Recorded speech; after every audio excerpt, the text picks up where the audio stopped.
From the Library of Congress in Washington, D.C.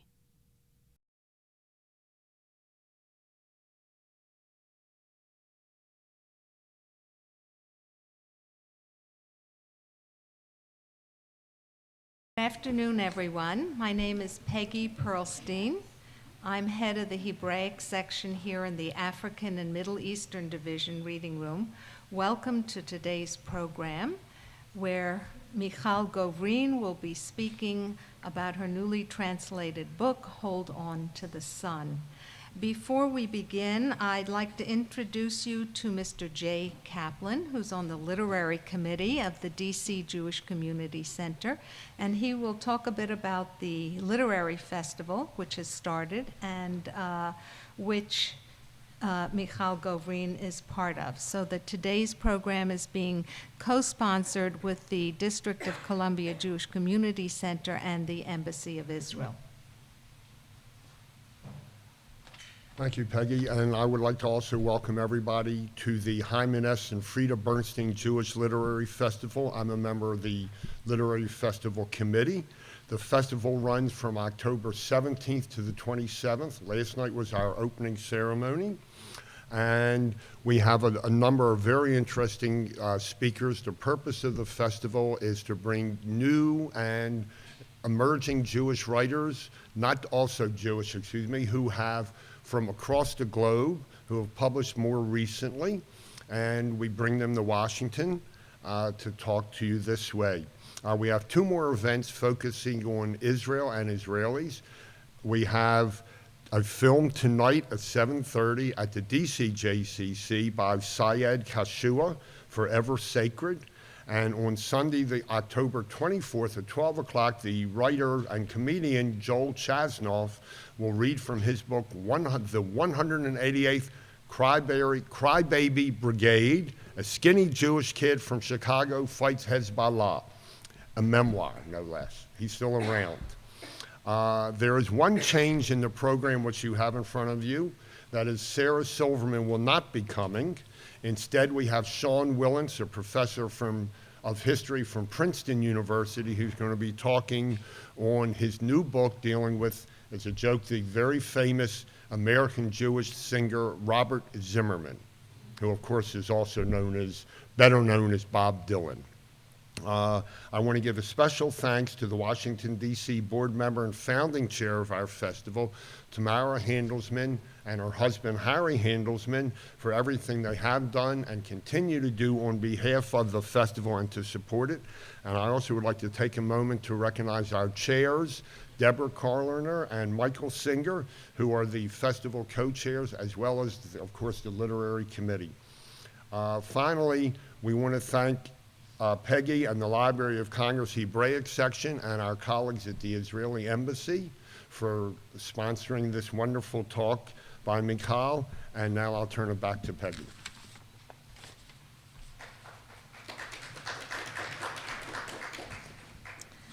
Thank you. Michal Govrin was born in Tel Aviv, the daughter of an Israeli pioneer father and a mother who survived the Holocaust. She's a novelist, poet, and theater director. She's published 8 books of poetry and fiction, and several of them have received literary prizes. She has also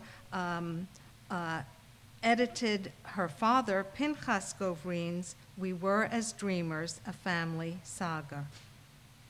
Her latest collection of poetry, And So Said Jerusalem, Hymns and Poems, was recently published. We have it here at the Library of Congress, and she has just autographed it for us just a few minutes ago, so we're very happy about that.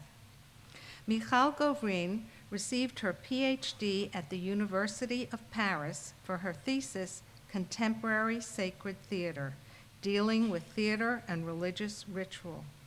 Among the pioneers of Jewish experimental theater, Govrin has directed award-winning performances in all the major theaters in Israel. Among her many theatrical achievements are a world premiere dramatization of Samuel Beckett's novel, Mercier and Camier, as well as her stage adaptation of Gog and Magog,